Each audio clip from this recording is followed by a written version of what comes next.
പ്രധാനമന്ത്രി മോദിയെ വധിക്കാനുള്ള ഗൂഢാലോചനാ കേന്ദ്രവും പരിശീലന കേന്ദ്രവുമൊക്കെയായി ബംഗ്ലാദേശിലെ ധാക്ക മാറുകയാണെന്ന് റിപ്പോർട്ട്. റഷ്യൻ ഇന്റലിജൻസ് ഏജൻസിക്ക് ലഭിച്ച അത്തരമൊരു റിപ്പോർട്ടിനെ തുടർന്ന് വലിയ ജാഗ്രതയിലാണ് ഇന്ത്യ. പ്രധാനമന്ത്രി മോദിയെ വധിക്കാനുള്ള ഗൂഢാലോചനാ കേന്ദ്രവും പരിശീലന കേന്ദ്രവുമൊക്കെയായി ബംഗ്ലാദേശിലെ ധാക്ക മാറുകയാണെന്നാണ് റിപ്പോർട്ട് വന്നത്. റഷ്യൻ ഇന്റലിജൻസ് ഏജൻസിക്ക് ലഭിച്ച അത്തരമൊരു റിപ്പോർട്ടിനെ തുടർന്ന് വലിയ ജാഗ്രതയിലാണ് ഇന്ത്യ. ചൈനയിൽ ഓഗസ്റ്റ് 31 തുടങ്ങിയ SCO സമ്മേളനത്തിൽ പങ്കെടുക്കാൻ പോയ മോദിയെ വധിക്കാൻ പദ്ധതി ബംഗ്ലാദേശിലെ ധാക്കയിൽ ഒരുങ്ങുന്നതായി റഷ്യയുടെ ഫോറിൻ ഇന്റലിജൻസ് ഏജൻസിക്ക് ലഭിച്ചിരുന്നതായി പറയുന്നു. മോദിയെ വധിക്കാൻ ധാക്കയിലെത്തിയത് ചില്ലറക്കാരല്ല. അമേരിക്കയുടെ ചാരസംഘടനയായ CIA-യുടെ 2 ഉദ്യോഗസ്ഥർ നേരത്തെ തമ്പടിച്ചിരുന്നുവെന്നും അവർ കുറച്ചുപേർക്ക് ഇക്കാര്യത്തിൽ പരിശീലനം നൽകിയെന്നുമാണ് റിപ്പോർട്ട്. പക്ഷേ അതിൽ ഒരു CIA ഉദ്യോഗസ്ഥനായ ടെറീസ് ജാക്സനെ വെസ്റ്റിൽ ധാക്ക എന്ന അന്താരാഷ്ട്ര ഹോട്ടൽ മുറിയിൽ ഓഗസ്റ്റ് 31 മരിച്ച നിലയിൽ കണ്ടെത്തുകയായിരുന്നു. ഇയാളുടെ മൃതദേഹം നഗ്നമായ നിലയിലായിരുന്നു. സാധാരണയായി രഹസ്യസേനകൾ ഒരാളെ വധിക്കാനായി നൽകുന്ന അപൂർവ ഇനം വിഷം ഉള്ളിൽ ചെന്നാണ് ഇയാൾ മരിച്ചതെന്നു പറയുന്നു. പക്ഷേ ബംഗ്ലാദേശ് പോലീസിനെ പോലും ഉള്ളിൽ കടത്താതെ പോസ്റ്റ്മോർട്ടം ചെയ്യാൻ പോലും അനുവദിക്കാതെ അമേരിക്കയുടെ പ്രത്യേക പോലീസ് സംഘമാണ് ധാക്കയിൽ വെസ്റ്റിൽ ഹോട്ടൽ മുറിയിൽ നിന്നും ടെറേസ് ജാക്സന്റെ മൃതദേഹം അമേരിക്കയിലേക്ക് അതീവ രഹസ്യമായി കൊണ്ടുപോയത്.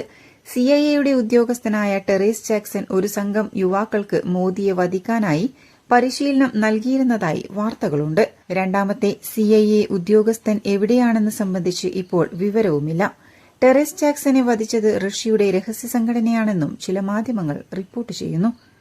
സെപ്റ്റംബർ 1 മോദിയും പുടിനും തമ്മിൽ ചൈനയിൽ നടന്ന മീറ്റിംഗ് നേരത്തെ നിശ്ചയിച്ച ഹോട്ടൽ മുറിയിൽ നടത്താതെ പുടിന്റെ സ്വകാര്യ കാറായ ഓറസ് ലിമോസിനകത്തേക്ക് മാറ്റിയത് മോദിയുടെ വധശ്രമവുമായി ബന്ധപ്പെട്ട ചില രഹസ്യങ്ങൾ റഷ്യൻ ചാരസംഘടനയ്ക്ക് ലഭിച്ചതിനാലാണെന്നും പറയുന്നു. ഈ കാറിനകത്ത് വിവർത്തകരെ പോലും ഒഴിവാക്കിയ 1 മണിക്കൂർ നേരമാണ് പുടിനും മോദിയും ചർച്ചകൾ നടത്തിയത്. എന്തായാലും ധാക്കയിൽ പാകിസ്ഥാൻ സൈന്യവും കൂടുതലായി പിടിമുറുക്കുന്നതിൽ ഇന്ത്യയ്ക്ക് ആശങ്കയുണ്ട്. അസീം മുനീർ ബംഗ്ലാദേശ് സന്ദർശിച്ചിരുന്നു. നിരന്തരമായി പാകിസ്ഥാനിൽ നിന്നുള്ള പട്ടാള സംഘം ബംഗ്ലാദേശ് സന്ദർശിക്കുന്നുമുണ്ട്. ഇന്ത്യയുടെ 8 വടക്ക് കിഴക്കൻ സംസ്ഥാനങ്ങളെ ഇന്ത്യയുമായി ബന്ധിപ്പിക്കുന്ന വെറും 22 കിലോമീറ്റർ മാത്രം വീതിയുള്ള സിലിഗുരി എന്ന ഭൂപ്രദേശത്തെ ഇന്ത്യയുടെ ചിക്കൻ കഴുത്ത് എന്നാണ് വിശേഷിപ്പിക്കുന്നത്. ഈ ചിക്കൻ കഴുത്ത് വെട്ടി അസം, അരുണാചൽ പ്രദേശ്, സിക്കിം തുടങ്ങി 8ഓളം വടക്ക് കിഴക്ക് സംസ്ഥാനങ്ങളെ ഇന്ത്യയിൽ നിന്നും വേർപെടുത്തുമെന്ന് ഓപ്പറേഷൻ സിന്ദൂർ കാലത്ത് ബംഗ്ലാദേശ് മുൻ മേജർ ജനറലായ ഹസ്ലൂർ റഹ്മാൻ ഭീഷണിപ്പെടുത്തിയിരുന്നു. ഇന്ത്യ പാകിസ്ഥാനെ ആക്രമിച്ചാൽ ഇന്ത്യയുടെ ചിക്കൻ കഴുത്ത് വെട്ടി 7 വടക്ക് കിഴക്കൻ സംസ്ഥാനങ്ങൾ ബംഗ്ലാദേശിന്റെ ഭാഗമാക്കുമെന്നായിരുന്നു ഹസ്ലൂർ റഹ്മാന്റെ ഭീഷണി. കഴിഞ്ഞ ദിവസം ബംഗ്ലാദേശ് സന്ദർശിച്ച പാകിസ്ഥാന്റെ അസീം മുനീർ കഴിഞ്ഞാലുള്ള രണ്ടാമത്തെ പട്ടാള മേധാവിയായ ജനറൽ സഹീർ ഷംഷദ് മിർസയ്ക്ക് നൽകിയത് ഇന്ത്യയുടെ 8 വടക്ക് കിഴക്കൻ സംസ്ഥാനങ്ങളെ ബംഗ്ലാദേശിന്റെ ഭാഗമാക്കി മാറ്റിയ പുതിയ തരത്തിലുള്ള ഒരു ഭൂപടമാണ്. ഇതിനെതിരെ ഇന്ത്യ ശക്തമായി പ്രതികരിച്ചിട്ടുണ്ട്. ചൈനയ്ക്കും ബംഗ്ലാദേശിൽ വലിയ താൽപര്യമുണ്ട്.